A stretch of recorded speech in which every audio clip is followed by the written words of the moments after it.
I want to start with a preview of President Trump's very busy schedule for the week. Later this afternoon, the president will be making a major announcement focused on the childhood autism epidemic, alongside his top health advisors who are working to make America healthy again. This will be a powerful display of how the entire Trump administration is committed to addressing root causes of chronic conditions and diseases, embracing full transparency in government, and championing gold standard science. Tonight, the president will depart to New York City ahead of the 80th session of the United Nations General Assembly. He will be joined in New York City by the First Lady. Tomorrow morning, President Trump will deliver a major speech touting the renewal of American strength around the world, his historic accomplishments in just 8 months, including the ending of 7 global wars and conflicts. The president will also touch upon how globalist institutions have significantly decayed the world order, and he will articulate his straightforward and constructive vision for the world. The president will also be hosting bilateral meetings with the UN Secretary General and the leaders of Ukraine, Argentina, and the European Union. The president will also later in the day hold a multilateral meeting with Qatar, the Kingdom of Saudi Arabia, Indonesia, Turkey, Pakistan, Egypt, the UAE, and Jordan. After these important meetings, the president will attend a reception tomorrow night with more than 100 world leaders before returning to Washington, D.C. On Thursday here at the White House, President Trump will welcome President Erdogan of Turkey for a bilateral meeting. And on Friday, the president will travel to Long Island for the Ryder Cup golf match between the United States and Europe. This event is one of the greatest sporting events in the world, and it would not be taking place this year without President Trump's help. President Trump signed an executive order last week preventing a strike that would have crippled the New York City area ahead of the tournament, and at the request of the 5 labor unions who all represent workers on the Long Island Railroad. One of the greatest golfers in the world, Bryson DeChambeau, praised the president's critical intervention, saying, quote, "When the possibility of a strike threatened to disrupt transportation and attendance, President Trump stepped up and took the action needed to protect this world-class competition." Thanks to President Trump's decisive leadership, the Ryder Cup experience will be everything fans and the golf community deserve. Again, that's a quote from the great golfer Bryson DeChambeau. Now let's all hope the American Ryder Cup team can take home the trophy. In other news, positive economic data continues to pour in. Brand new polling shows that Americans' faith in the economy and the direction of the nation is back on track and shooting even higher. Home ownership is more affordable, with mortgage rates dropping to a 3-year low.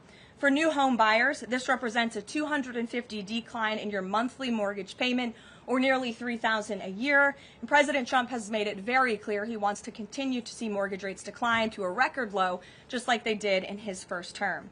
Thanks to President Trump's unleashing energy dominance, gas prices are dropping, and Americans are spending the smallest share of their disposable income on gasoline since 2005.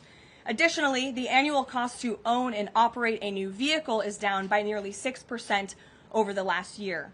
Americans are earning more and they are spending more than ever before.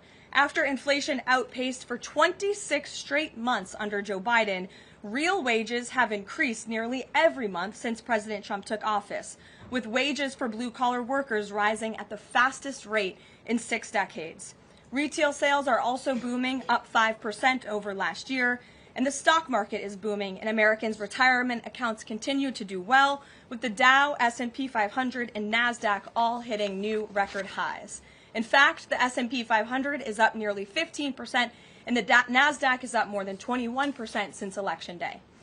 As part of President Trump's mission to restore America as the manufacturing superpower of the world, he has secured nearly $9 trillion in U.S. investment, nearly 9 times more than Biden attracted in his entire 4-year term, and we expect that number to be upwards of $15 trillion very soon. We're already seeing the initial economic benefits of these investments, with industrial production recently rising to an all-time high. President Trump built the greatest economy in the history of the world in his first term, and we are witnessing him do it all over again. Now, before I open it up to questions, I do want to speak on the heinous political assassination of Charlie Kirk. As President Trump powerfully stated yesterday, this assassination was an attack on everything that makes the United States of America the greatest country on earth. But that attack has completely failed. The heartwarming response from the overwhelming majority of the American people over the past 2 weeks is all of the proof that you need. The assassin who took Charlie's life can destroy flesh and blood, but he can never destroy the values that Charlie stood for. All across the country, millions of Americans have prayed, hosted vigils, attended church services, became politically engaged for the first time, and honored the legacy of Charlie and the ideals he died speaking for. The beautiful memorial service attended by President Trump and 100,000 great Americans in State Farm Stadium yesterday was just the latest example. And Erika Kirk's mercy was one of the greatest acts of grace this world has ever seen. May God continue to watch over Erika and their beautiful children. Unfortunately, there have been some jarring exceptions to this unity. This past Friday, 58 House Democrats voted no, and 38 voted present on a resolution that simply stated, condemning in the strongest possible terms the assassination of Charles James Kirk and all forms of political violence. There were no strings attached to this vote. This was a simple gesture of human decency to denounce political violence. I wish I could say that this was only a fringe group, but 96 votes is nearly half of the entire House Democrat caucus. And they didn't just vote against this basic resolution condemning political violence. A number of those same Democrats took to the House floor to smear Charlie Kirk's name. The man wasn't even buried yet, and Democrat members of Congress were denigrating his memory on the floor of the House of Representatives. This was truly a sad moment and a clear reflection of how radical the Democrat Party has become.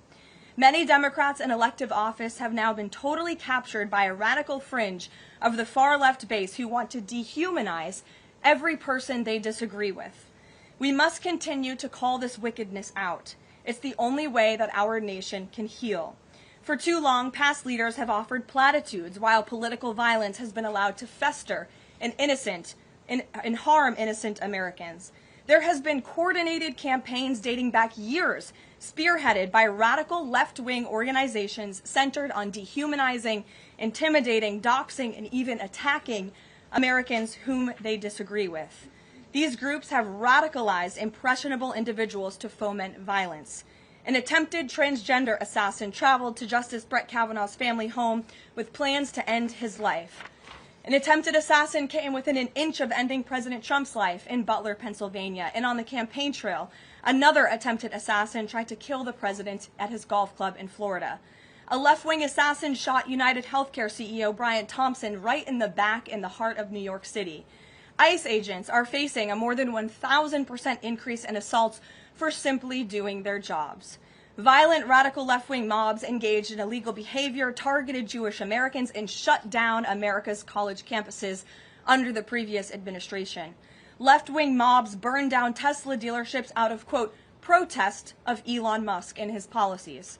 In May, a left-wing activist shouting "Free Palestine" murdered 2 innocent Israeli embassy staffers outside of the D.C. Jewish Museum here in Washington. These are just a few examples, prominent examples of the growing left-wing political violence in our country.